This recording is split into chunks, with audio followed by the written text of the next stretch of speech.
very good evening to you. Happy Wednesday, and thanks so much for joining us tonight on UpNorthLive Unscripted at 6:30. A pretty nice day across northern Michigan. I probably started the shows the past couple days with that same phrase because it's just been a nice week so far. Nice and dry, warm temperatures. However, some rain is on the way for some folks across the area. So, Joe, who could see that rain and when? I'll name a couple towns. Okay. Manistee, perhaps. Ludington. If you're watching there, we have some storms offshore. You might even be already hearing a little bit of thunder in some of those areas. But other areas to the north, maybe not as much tonight. Also today, it was a little different. If you looked in the sky, it's kind of hazy again. Mm-hmm. Did you? I don't know if you noticed that, Maya, but it was a little bit of smoke out there too. So we'll look at that. We still expect some hot weather, and especially one day coming up here. So we'll tell you which day that is, and we'll look at radar and when things cool down too. All that a little later.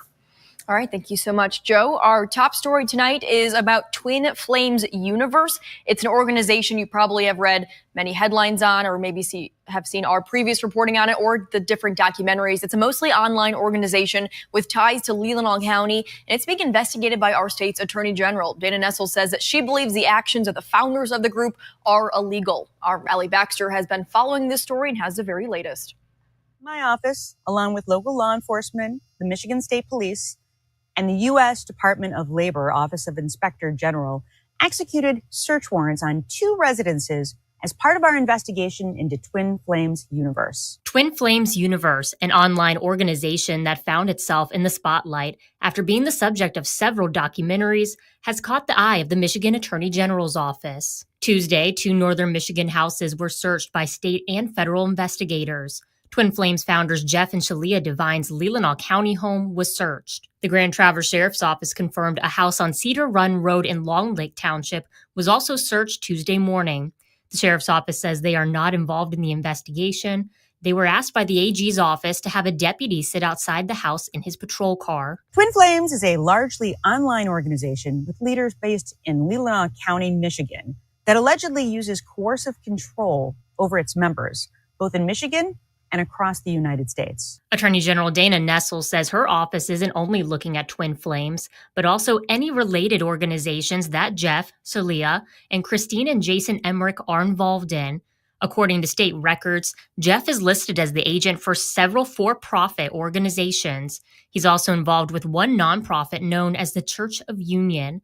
According to its website, the Emmerichs handle administrative and financial duties for the church. We believe that many of their actions may have been illegal. To have that acknowledged by someone of her position within law enforcement, and I think it's fantastic. I'm really happy about that. Keely Griffin is a former member of Twin Flames. She's spoken out against what she calls the organization's coercive tactics. Sharing our experience, because it could really help save people from a lot of pain and misery. The AG's office set up a webpage with information about the investigation and an option to submit tips. Anyone with information about potential criminal conduct regarding Twin Flames Universe, its operators, Jeff and Shalia Devine, Christine and Jason Emmerich, its related organizations, including the Church of Union and the Mind Alignment Process,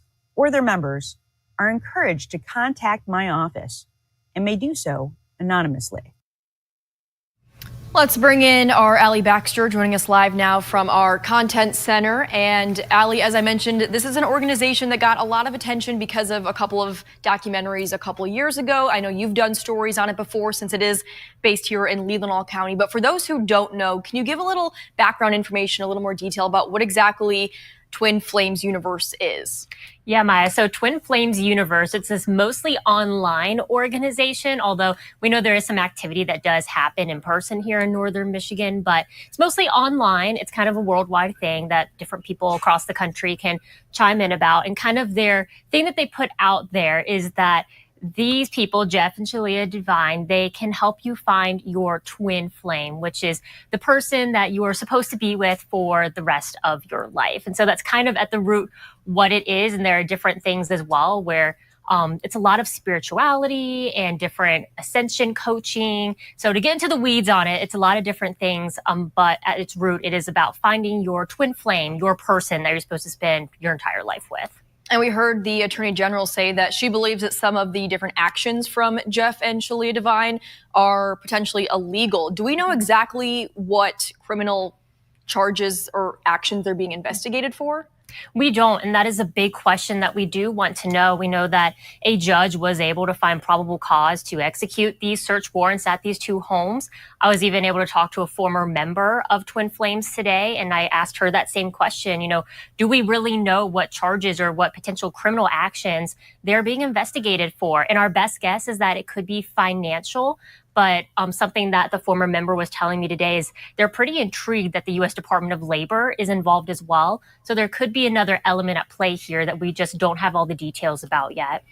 And that former member, someone that you did talk with maybe like a year or so ago about her experiences when she was a part of the organization. Do you know, is she now a part of this investigation? She has been interviewed in the past by the Attorney General's office. That's something that she has shared with us before. And I believe that was almost a year and a half ago. So this is actually a case that we kind of had to dig back into just because we haven't talked about it since February 2024. At the time, we were told by the AG's office they were investigating. But other than that, they were very tight-lipped about what their investigation involved, who they were speaking to, and they still are being a little tight-lipped about certain details, but we know now that they have confirmed they are actively investigating, and now they have enough to be able to move forward in their investigation to hopefully bring about charges. So is that what the expected next steps are potential charges? I think so. I think that's probably where this is going. They're definitely just in other cases that we know with the Attorney General's office. They're going to look at everything they have. They're going to look at whatever evidence that they may have taken from these two homes in northern Michigan and really dive into that and see if that builds, for the case for these potential charges that they may be looking at. But they are still putting out that call out to the community as well, saying, hey, if you are a member of Twin Flames, if you're a former member of Twin Flames, and not just Twin Flames either, they have a bunch of different for-profit organizations like Divine Dish, Mind Alignment. There's also a nonprofit Church of Union. So they're asking for anyone that has been involved with any of these organizations or have kind of seen a behind the scenes of Jeff and Shalia to come forward and share what information that they may know that could help in this investigation. And we heard in your story when you're talking with Keeley, the former member, she just sounded very relieved that something is finally happening, that an investigation is finally underway. Right. And that's something for the past year and a half, even longer than the past year and a half, that Keeley's been going around the country and, appearing in these documentaries as well, sharing her story. So I did ask her on the phone today because our Attorney General kind of hinted at the fact that she does believe that Jeff and Shalia and Twin Flames Universe use allegedly these coercive methods. And that's something we have heard from Keeley. That's something she has shared concern with in the past. So I asked her, did it feel like your story that you shared so many times is validated now, knowing that there are these legal things happening in the background? She said, yes, honestly, to know that someone like an attorney general, the highest law enforcement officer in the state, is taking this seriously is a really big deal and means a lot to me. Well, Allie, we know this story is far from over, but we know you'll provide us any updates once we get them. But as of this latest update into the investigation into the leaders of Twin Flames Universe, is there anything else that you want folks to know that we haven't talked about yet? I think I would again reiterate, because this is something that Keeley, that former member, she wanted to get out as well. She just emphasized the importance of coming forward. Even if you think you don't have something that major to share, any experience, the Attorney General's office wants to be able to hear from you, and you can submit tips or you can speak to them anonymously. And we do have links to do that on our website, UpNorthLive.com. Allie, thank you so much for joining us for more information on the latest update into that investigation. Again, we will keep you updated once we get some more answers. Well, turning over to news from Lansing, with state lawmakers unable to hammer out a budget by yesterday's deadline, schools are left hanging as they try to finalize their own district budgets. Traverse City Schools Superintendent John Van Wagner says that schools will have to make an educated guess on how much money they will get from Lansing.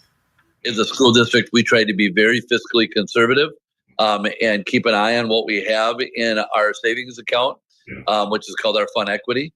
And so at this point, we did not hire as many people as we'd like to.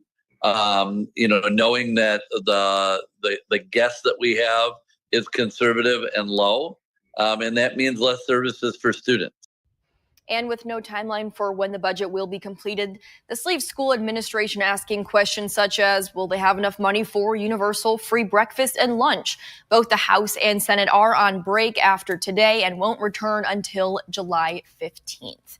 All right, let's take a look at our question of the day related to that missed deadline for our budget. Are you disappointed that state lawmakers did not get the budget done in time by the July 1st deadline? Scan the QR code on your screen right now to vote. It looks like as of right now, 66% of people are saying yes, they are disappointed. You can also leave a comment on our Facebook page, and I'll take a look at those and read a few of your comments and updated results toward the end of the show.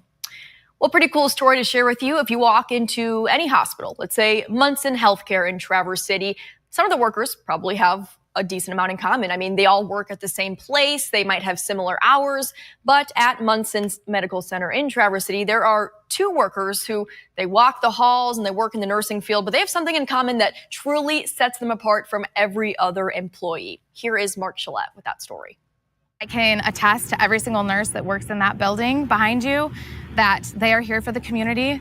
They love everyone in this community. They would not be working at bedside if they did not want to provide exceptional care at Munson Medical Center. Nurses here at Munson share that trait, but two of them have something else, something really unique that they alone share. I don't think anyone gets into healthcare if they don't truly love giving back. And I think it really comes down to like the nurses have the heart of gold, but also it's like the heart of a cherry queen. For Ali Graziano and Danielle Pong, both former National Cherry Festival queens, when their reigns came to an end, their serving the community in the region didn't.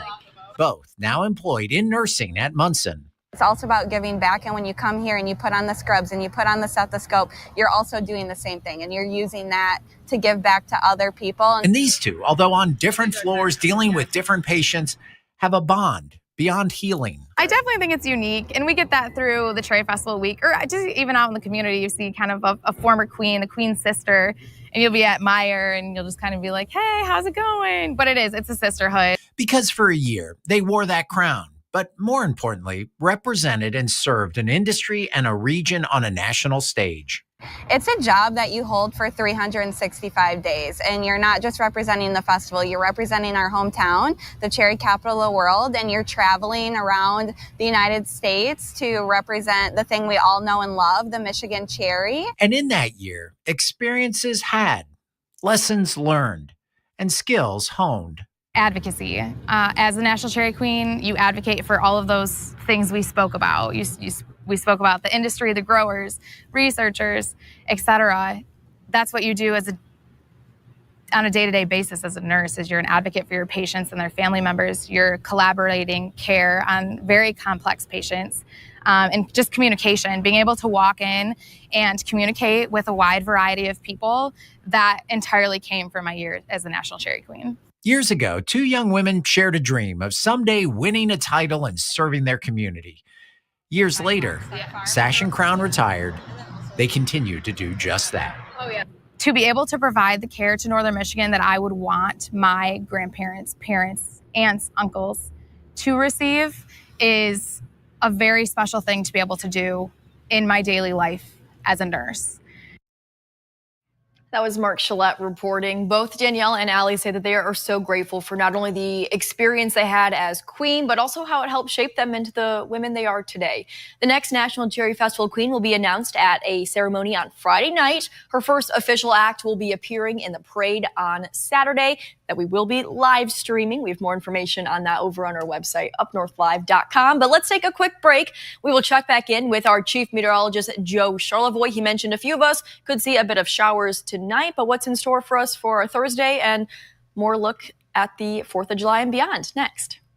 I'm Jada Johnson from Big Boys TV, and the Fish and Game Report is sponsored by Johnson's Propane.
Off the top of the show, Joe mentioned that rain is on the way for some of us. So for more on that, let's bring Joe back into the conversation. And Joe, are we talking about just maybe like a quick rain or more of a long lasting shower? Yeah, more of a quicker rain. We have a cold front coming in. There are a few showers and storms that actually developed up in the UP in Wisconsin that are kind of crossing the lake right now. So that's it. Once those pass by, then we won't see any more rain, I don't think, until maybe late Saturday into Sunday.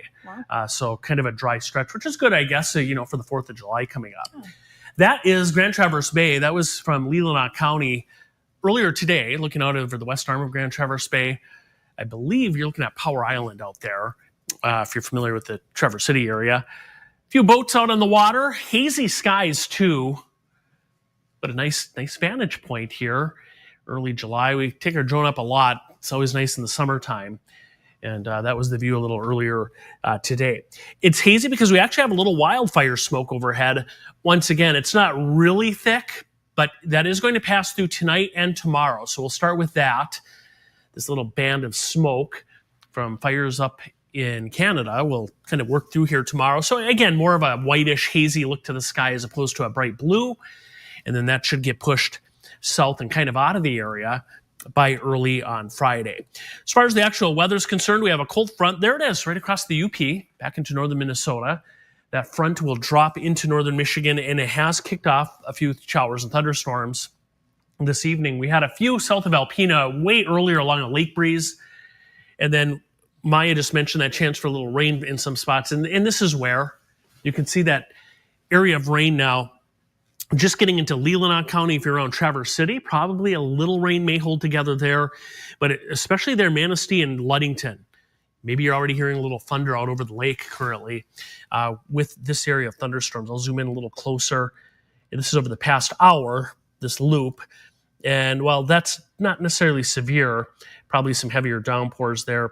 So heads up there, Ludington, as we mentioned, the Manistee area as well.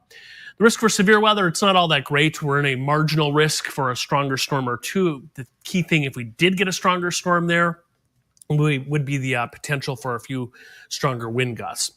So showers and storms winding down late tonight, maybe a few south tomorrow morning. And then our cold front departs, and we'll get a nice afternoon in here tomorrow. And then we'll take you out Thursday night into Friday. So here is Independence Day.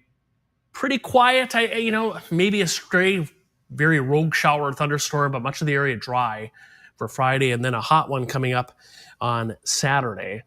And you see, as we look at our temperature averages here, Friday upper 80s to around 90. Saturday, maybe some low and mid 90s in our warmest spots, and then it does cool down a little bit later in the weekend.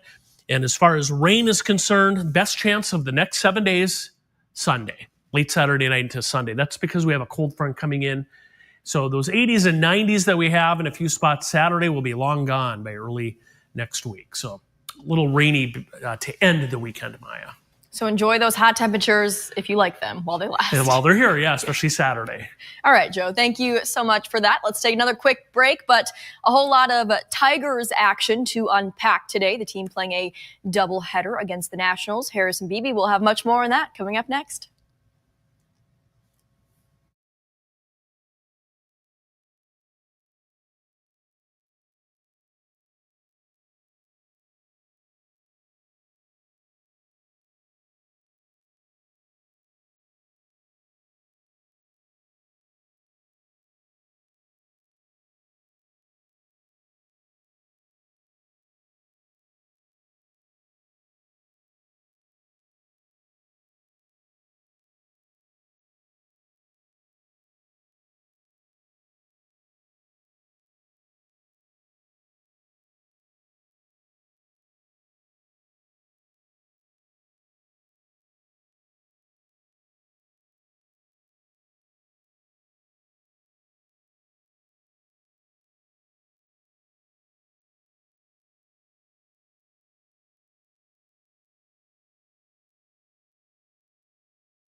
A full day of baseball for Detroit Tigers fans as Game 2 between the Tigers and Nationals gets underway right now, but Game 1 was a pretty good one for the Tigers. For more on that, let's turn things over to Harrison Beebe. Hey, Harrison.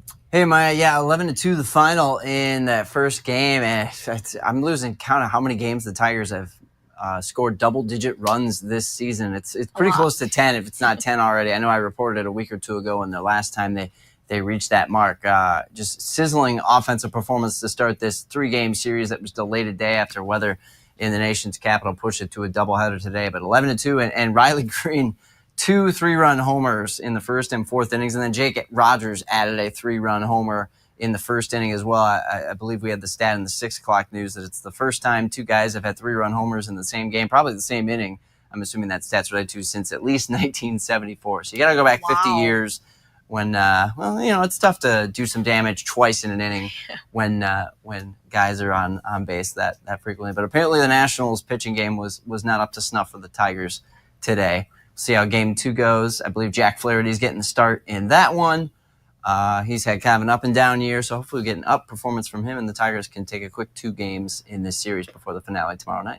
Yeah, Jack Flaherty could definitely use that. So we'll see highlights of Game 2 tonight at 11, I'm assuming. What else can we expect to see?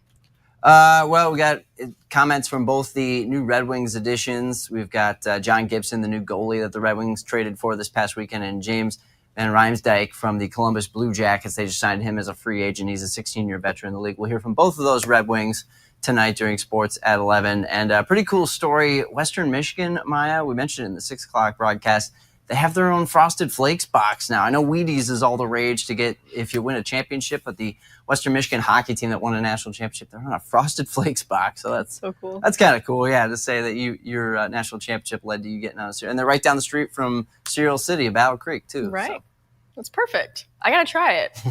All right, Harrison, thanks so much for that sports update. Let's take our last break, but we will check in with the question of the day live results and read some of your comments in just a couple of minutes. Stay with us.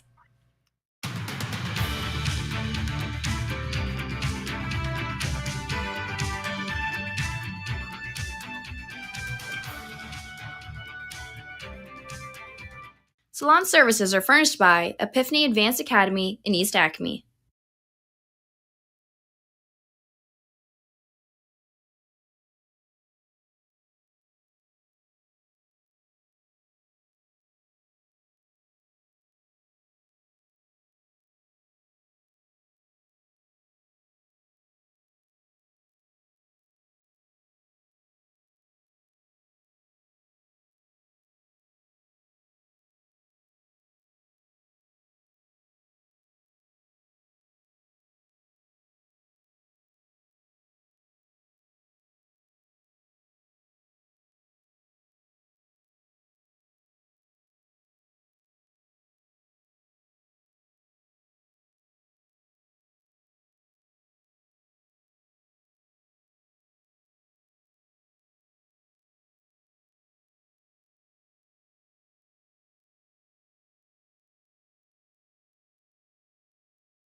Well, state lawmakers were unable to hammer out a budget by yesterday's deadline. That put schools in a pretty funky position as they're trying to finalize their own district budget. So our question tonight is, are you disappointed that state lawmakers did not get the budget done in time by the July 1st deadline?